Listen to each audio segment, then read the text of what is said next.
भाई अस्सलाम वालेकुम व रहमतुल्लाहि व बरकातुहू। वालेकुम अस्सलाम व रहमतुल्लाहि व बरकातुहू। भाई ये दुकान आपकी है? जी हाँ, अगर ये दुकान आपकी है, मैं इसमें तोड़-फोड़ करूँगा तो आप मुझे मना करोगे कि नहीं? बिल्कुल करेंगे हजरत। और भाई मेरे आप तो मुसलमान हो तो आपका दिन क्या है? इस्लाम। तो इस्लाम आपका दिन है आपने कहा, और जी, इस्लाम में कोई कुछ भी तोड़-फोड़ कर रहा है, कुछ भी जिसकी मर्जी में जो कर रहा है, तो उसके लिए हम कुछ नहीं कर रहे। करेंगे क्यों नहीं, हमें बिल्कुल। मुसलमान हैं हम, तो हमें सोचना चाहिए ना। अब हम सुन्नी कहते हैं, हम कामयाब चौबीस कहते हैं, हम कामयाब मेरे हदीस कहते हैं, हम कामयाब मुल्ला जी कहते हैं, हम कामयाब घोड़े कहते हैं, हम कामयाब कागजी कहते हैं, हम कामयाब है। तो कामयाब कौन है? अब हम नमाज़ पढ़ें, हम इस्लाम ही नहीं समझ पाए तो हम नमाज को क्या समझ पाएंगे? बिल्कुल सही है। तो अब पहले अल्लाह जिस दिन के लिए अल्लाह ने अपने महबूब को अर्श अजीम पे बुला के ये दिन इस्लाम दिया, बिल्कुल सहाबा इकराम ने जब ये दिन का सुना और ये नमाज का तोहफा जब अल्लाह ने दिया नबी को, और नबी के द्वारा, तो सहाबा इकराम खुशी से झूम उठे कि अल्लाह से मिलने की मुलाकात हो गई हमारी, हमें मुलाकात करने का जरिया मिल गया। बिल्कुल आज मुसलमान को दिन नहीं समझ पाया है तो नमाज कैसे समझ पाएगा? बिल्कुल सही बात है। है? बिल्कुल और इस दिन के लिए आका का फरमान है, इमामुल अंबिया नबी पाक सल्लल्लाहु अलैहि वसल्लम का फरमान है कि मुझे जितना सताया गया है इस दिन के लिए, इतना 950 बरस मार खाने वाले नबी की भी तकलीफ एक तरफ है, सारे जहान की तकलीफ एक तरफ है, और इमामुल अंबिया की तकलीफ एक तरफ है। तो हम इस दिन को क्या कचरे के ढेर में फेंकें?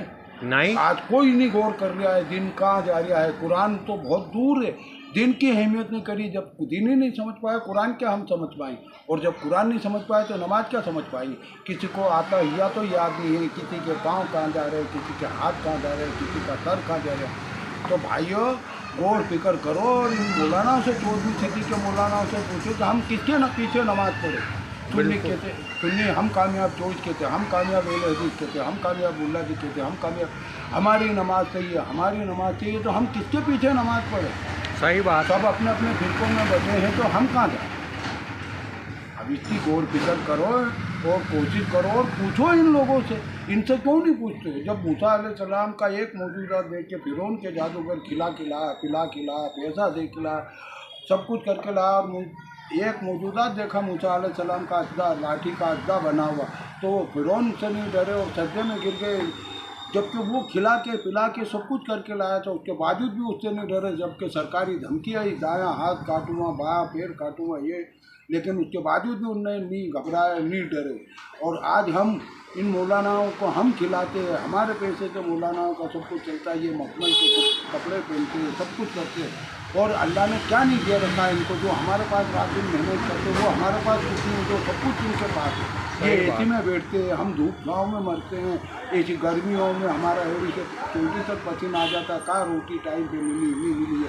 इनको 5 वक्त की 2 रकात 4 रकात 6 रकात नमाज पढ़ा के और ये दूर हो जाते हैं। उसके बावजूद ये हर घड़ी एसी में बैठते हैं, उसके बावजूद ये दिन से क्यों नाफरमान, ये दिन के इनखिलाफी क्यों कर रहे हैं? कुरान से नाफरमान क्यों हो रहे? 430 आयत का इनने टोटल मार के बढ़ा दिए, 18 रुकू कम कर दिए। तो इन मौलाना से पूछो तो सही, भैया ये क्या है? कुरान उठा के देखो। उन्हीं तो इंशाल्लाह मेरे नंबर है 62147717। मेरे नंबर है 62 60 14 77 17, और मेरा नाम रजाक है। मैं कोशिश कर रहा हूँ जितनी मेरे से बन रही है, अल्लाह मुझसे जो कराएगा कोशिश कर रहा हूँ। आप गौर फिक्र करो। 430 आयत बढ़ा दी है और 18 रुकू कम कर दिया, और अल्लाह फरमा रहा है ये बढ़ाना घटाना, इसमें जेर जबरदस्ती जो बढ़ोतरी करेगा कुरान की दिन की, वो काफिर है। तो अब आप इनसे पूछो कि आप कितने बड़े मुसलमानों